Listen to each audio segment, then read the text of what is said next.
With Battlefield 2042 being seen as a colossal failure by the community, EA's next entry in the franchise has to be beyond expectation or risk the potential death of the IP throughout the gaming community. EA's response to the pressure? Battlefield 6. Now, the open beta dropped in August and gave us 3 different maps: Siege of Cairo, Liberation Peak, and Iberian Offensive. They also gave us the game modes of Classic Conquest, Breakthrough, as well as Domination, King of the Hill, and Close Conquest, which is a smaller version of the original Conquest. 2 of the 3 maps are fairly urban settings with wide streets accessible for the IFVs and tanks, while having the alleys and buildings for the infantry to run through and use for cover. Liberation Peak is the complete opposite, with a rural landscape and open air allowing for jets and attack helicopters to participate, as to be more of a highlight for the machine warfare and vehicle use as well. Its open views and wide range of altitude changes makes it a sniper's paradise, as there's not much for cover for long distance shooting compared to the other 2 maps. We go back to the simple 4-class system instead of having multiple different characters, and with reworks on each of their classes and the perks as well. And on top of that, you are able to utilize all the weapons that are available for you, so you aren't limited to a specific kind. However, each one does get a special use and a special bonus if you're using it for that class. Now, when it comes to customizing the weapons, you have a 100-point system, which allows you to be able to do the balancing for the actual weapons themselves, allowing you to kind of choose which would work without having to just be excessive in terms of what you are able to utilize on the actual weapon, and makes it a little bit more balanced in terms of actual build crafting for your gun. Now, talking about the actual gunplay itself, it feels pretty good actually, in my opinion. And the main reason why is that it feels more closer to Battlefield 4 than what we got in Battlefield 2042.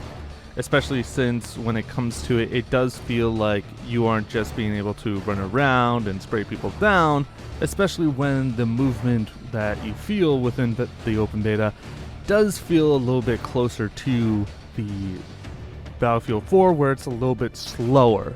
So you don't feel like you have to do anything major, and there's not really much in terms of advanced movements other than just sliding and dolphin diving, which you can just easily do by either crouching or going prone when you're actually just sprinting, which is pretty simplified and honestly makes it a lot better. The slow movement actually does help a lot in terms of making sure that you're more aware of your position versus where everyone else is, and makes you keep your head more on a swivel, because again, you can't just run out of things that easily, especially when it comes to actually getting engaging fights. Now, the beta itself feels like it's more oriented for infantry fighting, because the reliance on vehicles really only is shown and really felt on Liberation Peak, and even then, unless they're actually hard pressing you on a specific point, you again don't really feel the impact when it comes to it. Most of the time you're taking your fights against actual enemies rather than a tank or an IFE or any type of armored vehicle. And even then, a lot of the times, unless they have someone on pretty much 24/7, you could relatively take down a tank or an armored vehicle in maybe a few rocket shots, especially if you're able to put down the C4. You only need 4 and it can blow it up just like how you used to do it back in Battlefield 3 and Battlefield 4. Now, one thing that I kind of wanted to talk about is just the destruction element that they have within the beta. It's kind of in a mix of terms of what I want versus what I was expecting. They did exceed the expectation of actually having destroyable areas, destroyable sections of buildings, and allowing it to actually change how, you fight around it, especially since those can collapse on you, kill you, and you can also cause it to collapse on your enemies as well. However, when it comes to the actual destruction element, even though it's better than Battlefield 2042, it doesn't reach the same peak as what we had back in Battlefield 4, where you can essentially take down an entire building or a massive structure without needing to have just a skeleton being there. So it feels like you're taking down the majority of it, but you still have the building remaining, especially when it's around the points, instead of being able to destroy the entire building altogether like you would be able to in other maps. Now, obviously, me going over every single aspect of everything does kind of make it a little bit of a critique type situation, but again, this is a review. However, the one aspect that I think everyone's wanting to know is all those combined and everything working together. Does it actually feel like Battlefield? Not like some shitty ass run-of-the-mill game that we had back in 2042. Well, for beta,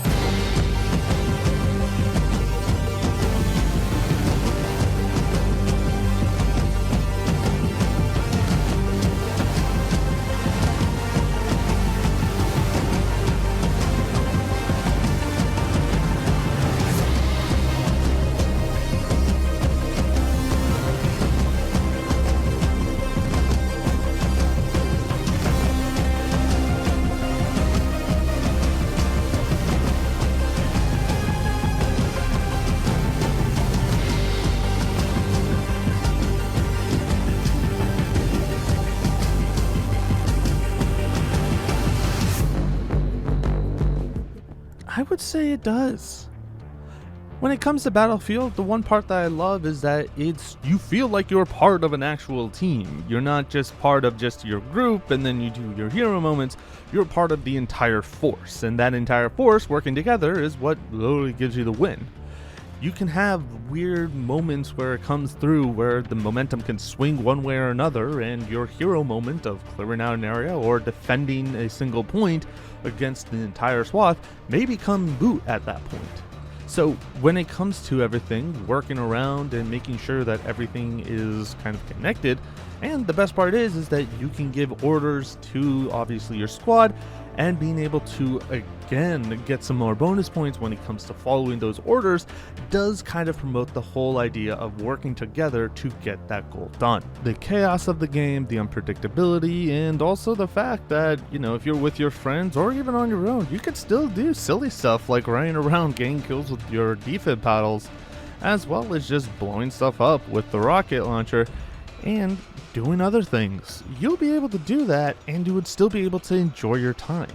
It doesn't feel like you're just going through a boring slog or doing anything different. You feel like you are part of the team, and the best part is that because you are essentially always going to be in infantry mode for the beta, it's definitely always a fun time just running around, trying out the new weapons, checking out the new map areas, and being able to just pull off some crazy plays whenever you can.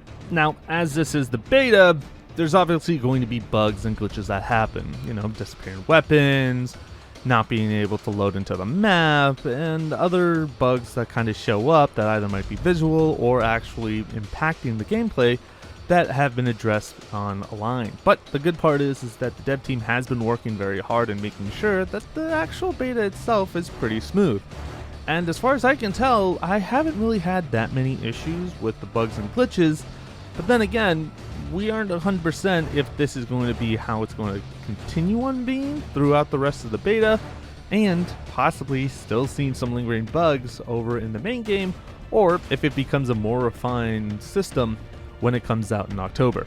So when it comes down to it, will this be the same feeling that I have for the main game? Who knows? It's always possible it can change, especially when it comes to being so limited in terms of what you are able to see or whatever you'll be able to experience within the beta versus the amount of different things that they're going to be adding in with the main game, as well as the other aspects that'll be coming in, like the campaign, which I'm actually very hopeful for, because the last time we had a decent campaign was also back in Battlefield 4, at least the ones that I've played. Now, if for any reason you want to hear a recommendation on if you want to buy it or not, don't pre-order it. I'm telling you this right now, as somebody who has pre-ordered 2042 thinking it would be great. I made my mistake. And the fact is that with so many games coming out very terrible within the last few years in such a bad state, I would say hold off on it. This may be a really good site when it comes to the beta actually being entertaining and fun, but again, don't get your hopes up and take it with a grain of salt. Anything can change from now until when the actual game is released, and again, I'll likely be reviewing that as well. So do keep an eye out for that, and if by any chance you are watching this when this is released or within the last couple of days of the original date, you'll be able to still get in on the open beta because, again, there is a second weekend that's coming up. So do try it out, or if you're not able to try it out, check out some streams, check out some other videos, and take a look to see what other people are saying, because who knows? There's a possibility maybe you want to wait on this, or you might want to buy this. But I wouldn't say pre-order it, because again, buyer beware on that. Now, with that being said, thank you guys for watching. Hopefully you guys have enjoyed. Hit the like button and subscribe to see more stuff from me. And until next time, I'll see you guys in the next review. Take care.